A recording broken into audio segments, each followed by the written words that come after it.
Well, we are moving along to another standard that's gotten our attention for, oh, I don't know, about 60 years now.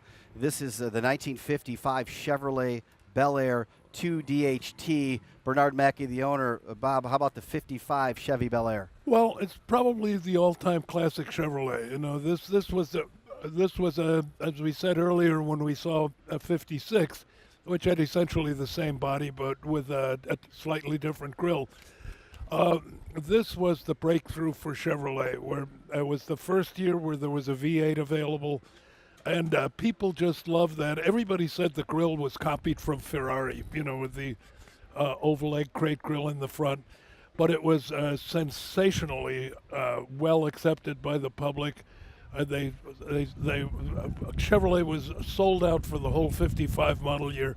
Luckily, they didn't change it very much for 56. And then 57 was another great year. And those are called the Tri-5 Chevrolets, 5, 6, and 7. Mm-hmm. Famous high point in Chevrolet's history, and this is a very, very nice example because it's a pillarless hardtop.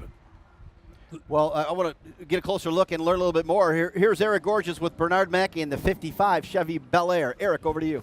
Man, a 55. This is beautiful. Tell me about it. Well, it's a car I bought 15 years ago, and I grew up with 55s. I got my grandfather's 55 back in '60. Oh, okay. And I kept it long enough to meet my wife and court my wife 48 years ago. Wonderful, man. So the car kind of, this is the car that I just would have if I had taken care of the car I did have. Right on, so right on. We have a good time in it. So a 55 is really important to you. I mean, it's got a lot of... To me, a 55 is. Personal investment in it, right? Oh, sure. A lot of good memories and times. Oh, yeah. Yeah. And tell me about this one when you got it. What kind of condition was it in? Well, it was the paint was roughly what it is, but it had a very poor powertrain and things like that. So most of that has been replaced. Yeah. And it's been upgraded. And what'd you do to it? I put a 383 in it, and it's got a trunk 5-speed, and I just put 1,200 miles on it going to the Tri-5 Nationals. Oh, okay. So, which was 2,000 Tri-5 Chevys. Right on. Mm-hmm. And how often do you come out to Woodward with it? Well, out to Woodward, I'm in it every week, as far as the summer is concerned. Woodward, once a month, a couple times a month. Yeah. But during August, hey, it's all the time. It's dream time, it's right? when things are happening. And this is a great car to cruise in again. Absolutely. We've had so many awesome cars out here tonight, and yours is definitely one of them. I mean, this is just a beautiful car. Well, thank you. Thank you very much. And thanks so much for coming out, man. I really appreciate it. Waiting Wonderful for that car. season 3 show. All right, thank you, man. All right, Fred. Well, it's beautiful in powder blue. And Bob, you're talking about the Tri-5 Chevys and how that was a breakthrough.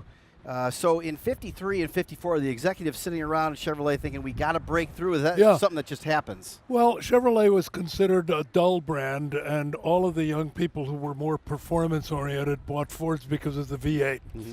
And Chevy was stuck with this very good, very reliable, somewhat fuel-efficient inline 6, but it was just considered a boring brand.